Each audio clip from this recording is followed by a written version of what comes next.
Good morning, જય શ્રી કૃષ્ણ. તો સવારમાં આપણે બનાવી નાખી મસ્ત કડકડી વઘારેલી રોટલી. કેમ કે હમણાં સ્કૂલ ચાલુ થઈ ગઈ એટલે આરુનો ફેવરિટ નાસ્તો. અને ભાઈ આરો ઉપડી ગયા, સ્કૂલ ડ્રેસ હજી આવ્યો નથી. ઇન્સ્ટુન હવે જલસા, રોજ સવારમાં રખડપટ્ટી ચાલુ, કૂદકા મારે જાણે એને સ્કૂલે જવાનું હે.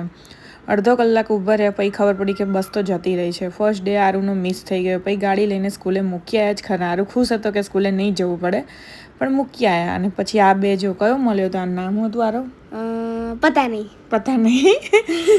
આ બંને બહુ મસ્તી કરીને પછી ઘરે આવીને બાલ્કની ધોઈ નાખી. આ ઝાડવાને બહુ ક્લીન કરવું પડે છે, પાણી પીવડાવવું પડે, બહુ મહેનતવાળું કામ છે.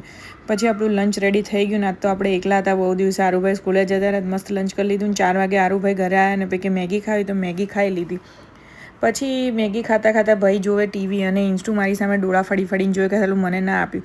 પછી ડિનરની તૈયારી થઈ ગઈ. તો ડિનરમાં આજે આપણે હાંડવો અને ઢોકળા હતા. ભાઈ સરસ મજાના ઢોકળા અને હાંડવો બનાવી દીધા. કારણ કે આ વખતે બહુ લોંગ ટાઈમ થઈ ગયો, મહિના જેવું થઈ ગયું છે. હાંડવાનો તો બ્લોગ આવ્યો જ નહીં હોય. પછી મસ્ત બનાવી નાખ્યા હાંડવા ઢોકળા.